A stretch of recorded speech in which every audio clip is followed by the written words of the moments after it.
The Honourable Judith Collins. Mr. Speaker, this bill is an interesting bill. It's been drafted with the full weight of the intellectual weight that New Zealand First has. It has 3 clauses and it has 3 sentences. In fact, the explanatory note and the clause-by-clause analysis I see has 1 extra sentence to that, so clearly the drafters have, in the clerk's office, have been helpful to New Zealand First by trying to make it look more substantial. But I have to say that this is an interesting debate, and I've been listening very carefully, and having myself previously been the chair of the Casino Control Authority, appointed in 1999 and retained that position until I came to Parliament, I know something about casinos. And one of the things I do is I don't gamble in them, unlike, of course, some of the New Zealand First appointees to that board who did gamble in them all the time, outside of New Zealand, of course. But I have to say that I've been listening all about the evils of gambling, and I wonder if the people who have been calling out about the evils of gambling have themselves not gambled. Have they ever gambled? Would that be on racing, TAB, that would be in pokie machines? Or what about Mr. Clayton Mitchell? That man who had so many bars in Tauranga, which he owned with Mr. Brad Shipton, you might have heard of him, and I bet they had pokie machines too. Well, that's about as much as I'll ever bet. That's probably pretty much what happened. So when I have been listening to it, I've thought, gosh, why is it only some gambling's all right but others not? I mean, the casino in Auckland has well over 3,000 staff. 3,000 staff who otherwise would not have a job. And when we're looking at the convention centre itself, well, why shouldn't Auckland have a convention centre? Of course, we can't afford to just go off and buy it, not like, for instance, the last deal that Labour and New Zealand First did, which was in July 2008. That's the last time they did a real big deal, a business deal. That's when they paid $690 million for KiwiRail.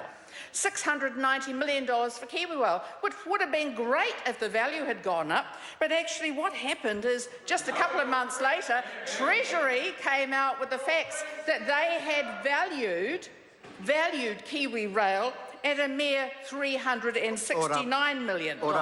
And what that actually tells me is when we're talking about doing a deal on the convention centre for the benefit of Auckland and for the benefit of New Zealand First and Labour are the last people we should be taking any notice of. The last time they did a deal, supposedly for the benefit of New Zealand, they paid $300 million more to the American owners of toll. That's what they did. $300 million more.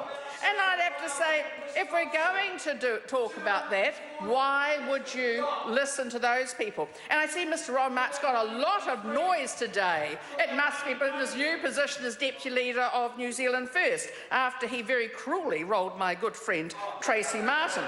And I'd have to say that let's talk about New Zealand investment. Why, New Zealand investment, so many of us actually want to see New Zealand companies do well. Why are they so noisy and have so little to say?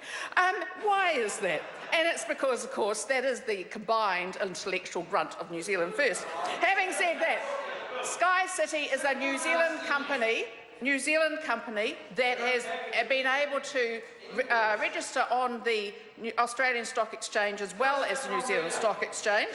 What it's been able to do as well, for instance, in 2000 they bought the Adelaide Casino. In 2004, they bought the Darwin Casino. This is a New Zealand company that is absolutely in extension mode.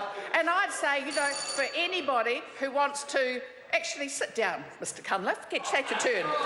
Having said that, Mrs. Martin, and I think good on Mrs. Martin, she said that this is possibly the most important piece of legislation to be voted on in this House.